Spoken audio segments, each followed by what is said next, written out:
Mine, yeah. I remember playing Minecraft with the boys late at night. All they wanna do now is steal my diamonds and fight. From this game, taking away all the light. Who's this man playing on my server every night? Boy, try to take my diamond sword, alright. I will learn to strike, I will learn to fly. I will learn to kill, I don't learn to die. Minecraft Earth just came out in early access this past week, and well, it's what it was advertised as. Although, of course, like many AR games, it highly exaggerated, of course, the type of gameplay it was going to be in the previous trailers, teasing its release at the last Microsoft event. Anyways, it's what you'd expect. It's a typical Pokemon Go like, and I know Pokemon Go wasn't the first one, but guess what? It's probably the most popular one. So it's a Pokemon Go like AR game in which you walk around and use your GPS to ping the area around you, generate resources and whatnot. The only slight twist is that how you can put your Pokemon in your real life situations and take photos of them, with them, whatever the case may be. In this case, you can build structures and whatnot and place them in your real life world using the AR camera and all that good stuff. It works well enough. The idea itself has been tried before, but it's novel and it does seem to work well from the time I did spend with it, going around gathering resources and whatnot. The charm that it has on its side is like Pokemon. There's many iconic things that Minecraft may not have invented but popularized, such as the pixelized, low poly count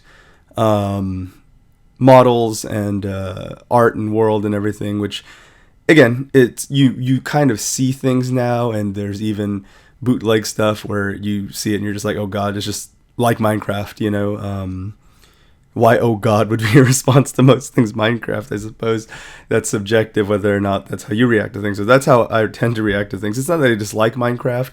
It's just one of those things where it's just like, I don't know. It just makes me cringe sometimes, some of the stuff related to it, primarily because kids. But yeah, it has, really cute visuals. The art works pretty well. There's a few skins you can use off the bat at no additional cost when you load up the game. Which you should. Especially with skins. I'm not going to get into that. Not now, anyways.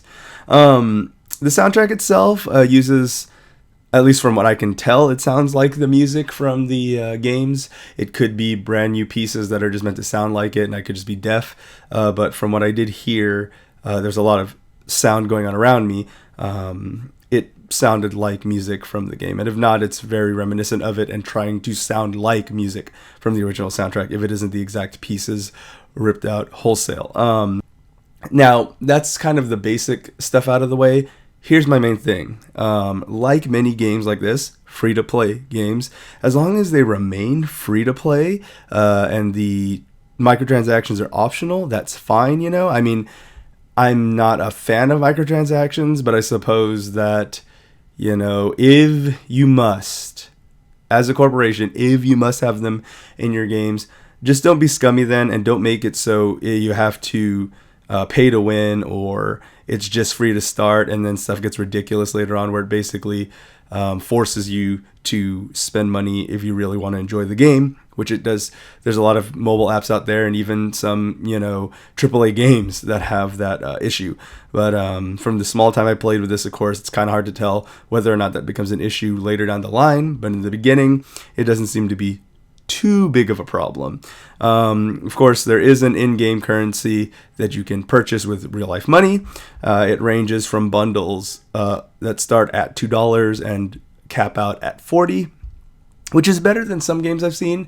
For fuck's sake, NBA 2K20 or 2K series in general, for a while when they've added microtransactions, the last few iterations, all have severely high microtransaction rates. Your VC coins or whatever the hell they're called. that you get in there, and they can go all the way up to bundles of $99 or so. It's absolutely ridiculous and scummy in a game where it basically gimps your players and forces you, again, the kind of thing I'm hoping not to see in this game. It does kind of seem a little more reasonable in the pricing department, but still, with a kid who doesn't know any better, doesn't quite grasp the concept of money, and if you're a parent who doesn't quite know how to lock your stuff behind a fingerprint or pin or password, it's possible they could spend money. That's the risk you run when a child is playing a game filled with microtransactions that's linked to a Google or Apple account in which you could spend actual money. But that's enough harping on that. Again, it's an early access. We'll see if it does get any worse, but it does seem to be fairly reasonable for the most part. I didn't care to search around in terms of whether or not there were a way to speed up the timers, but of course, in order to make the game have some sort of length to it in terms of you're spending more time than just the regular grinding for materials, are timers, of course, when you're crafting or building, but I mean, that's technically in the game already, so you just have an actual, this will take 2 minutes, this will take 5 minutes timer right there. Maybe they added that in Minecraft, and when I was playing that wasn't there. It was just a little, you just saw the little progress bar, but there wasn't like a timer. I don't believe, I could be wrong. I used to play Minecraft a lot, but that was ages ago, and I may just not remember. They seem to be patching it regularly. I know when I first started playing the game, it was a little bit busted. I was running into a glitch where even when you hit the disclaimer at the beginning that says, when it warns you about not to play while driving, you can hit that you're a passenger, but the game doesn't seem to give a shit. And what it does is it throws you into a minecart mode when you exceed a certain miles per hour that obviously a human or most humans wouldn't be able to move at. And it puts you in a little minecart, and when you're doing that, you're going too fast in the game, in which you cannot collect resources or anything like that, so you just kind of see them zooming by. You'll see in this footage, I keep going in and out of the cart. I was in a car the entire time, so obviously you can see where I was coming to stops or slowing down to a speed where the game at least thought I was walking or had the ability or potential to walk. But the thing is, if that is by design and the game wasn't glitching, then what's the point of me marking that I'm a passenger so I can still play the game if it doesn't let me anyways? So I'm assuming that was a bug. I mean, from that point, I was hit with like another patch later that day, and then like another one the next day when I went to gather a bit more footage. But yeah, I mean, for the most part, it's another AR free-to-play game. I mean, again, it's not inherently evil from what I've seen in it. It doesn't hate Hong Kong like Blizzard does.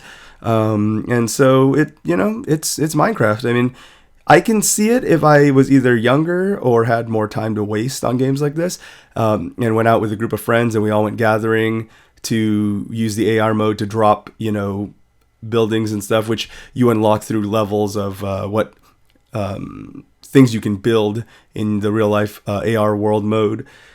But aside that, it's designed to appeal to the type of people who want to play these games. It's not going to convert you if you're wanting to play a proper game or maybe something, or you're not into AR games. This isn't going to change your mind. But if you do like Minecraft and you enjoyed Pokemon Go, it's not a bad idea. It's not a bad twist on a tried and tested formula. Again, it's something where if I had more time and nothing better to do and perhaps a bit younger, I would really possibly get into this game, at least for a bit. Again, that's assuming that microtransactions and timers don't get ridiculous like Elder Scrolls Blades or anything like that. But overall, not bad.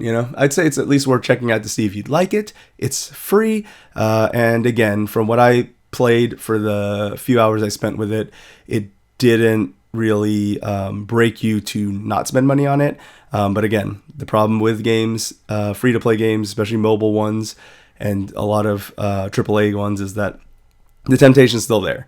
And I cannot 100% sign off on a game that has microtransactions. I just really can't wholeheartedly suggest it. But you may like it. It may be your jam. Minecraft Earth. It's out in early access now on Android, and I'm assuming iOS either had it for a while or dropped at the same time. So go check it out.